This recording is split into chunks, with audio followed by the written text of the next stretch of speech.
Vanessa Matagne nous le disait encore il y a quelques instants, le temps est automnal. A priori, nous avons tous recommencé à chauffer notre habitation. Mais avec quels moyens de chauffage? Lequel est le moins cher? Et est-ce que cela vaut la peine de changer? Nous accueillons ce midi Quentin Gonnet. Bonjour. Vous êtes le directeur technique de la plateforme d'achat groupé Wikipower. Pour votre plateforme, vous avez comparé les différents moyens de chauffage entre le mazout, le gaz, l'électricité et le bois. Lequel est le moins cher?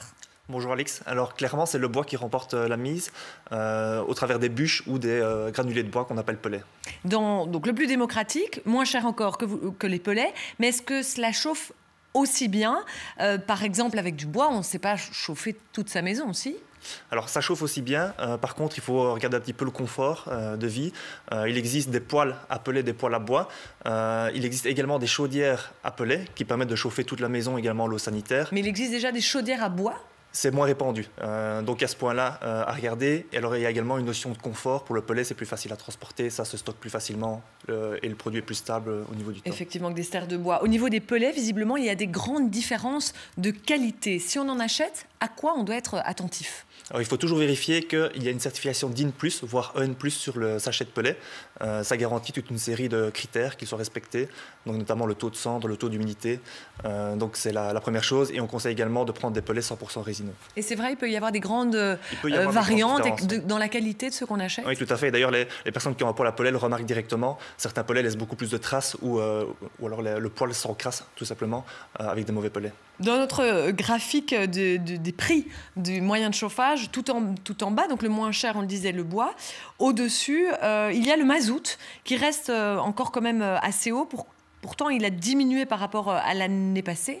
Le mazout, c'est un moyen de chauffage qui reste dont le prix finalement reste assez instable. C'est ça, c'est très volatile. On a regardé sur les 4 dernières années, le prix au litre du mazout a varié entre 40 cents et 80 cents, donc du simple au double.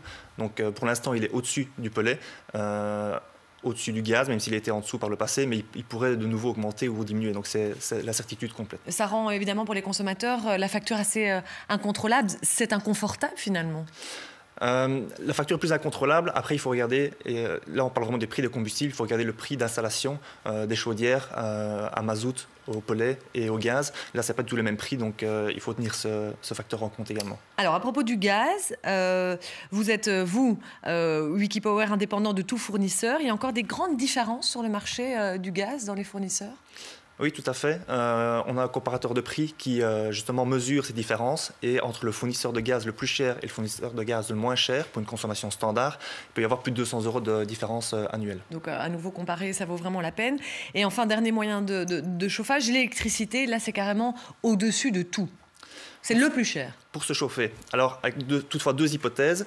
La première, c'est que l'électricité n'est pas produite par des panneaux photovoltaïques, donc c'est l'électricité qu'on achète, et qu'on n'a pas de pompe à chaleur. Dans ces deux cas, si c'est vraiment du chauffage électrique pur, c'est vraiment à déconseiller parce que ça coûte 5 fois plus cher. Oui, 5 fois plus cher que le mazout. Cet exercice de comparer, évidemment, c'est intéressant, mais si on se rend compte que l'on paye beaucoup plus cher et que on a envie de changer de chaudière ou changer d'installation, installer un poêle, ça a quand même un coût. Qu'est-ce que vous conseillez? On ne peut pas changer finalement de moyen de chauffage si facilement que ça?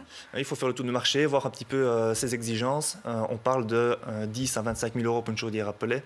C'est un réel investissement. C'est un réel investissement, oui. Alors qu'une chaudière, à mazout, c'est plutôt entre 5 et 7 000 €.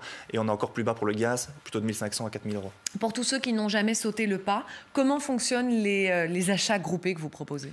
Alors c'est très simple. Nous, on organise des achats groupés depuis 2011 et on réunit des milliers de ménages. Et on va mettre en fait à la suite en concurrence les fournisseurs pour obtenir un prix qui est le plus compétitif possible. On revient vers les ménages inscrits avec une proposition. Soit ils acceptent, soit ils n'acceptent pas. C'est gratuit, sans engagement. On peut acheter tout type de moyens de chauffage de manière groupée?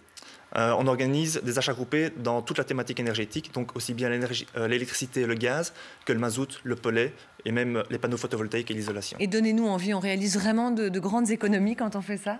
Oui, tout à fait. Pour l'électricité et le gaz, c'est de l'ordre de 200 € l'économie qu'on peut réaliser sur la facture en participant annuelle. à achat groupé, sur une facture annuelle, bien sûr. Pour le mazout et le pellet, pour une commande de 2000 litres de mazout ou 2 palettes de pellet, on tourne entre 50 et 70 € d'économie. Merci beaucoup, Quentin Gonnet, d'être venu nous parler de cette thématique très intéressante ce midi pour nos téléspectateurs. Mais de rien.